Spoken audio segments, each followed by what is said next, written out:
ginawa niyo ni tita mo doon, no? Anong ginawa ni tita mo doon? Ha? Nagpunta kayo ng SM? Ha? Nagpunta kayo ng SM? Anong ginawa mo doon? Natulog ka na naman.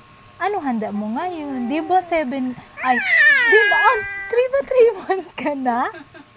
Di ba 3 months na ikaw? Ano handa mo ngayon? Kaganda man sa damit mo ngayon. Kaganda man sa damit mo ngayon. Aba? Nagpakita ikaw ng kamay mo? Nagpakita ikaw ng kamay mo? May cake ka ngayon? Ang ganda naman ng bibi na yan. Maganda ka ngayon. Maganda. Tapos, saan kayo nagpunta kanina? Saan kayo nagpunta kanina? Saan? Anong ginawa nyo? Anong ginawa nyo doon sa SM?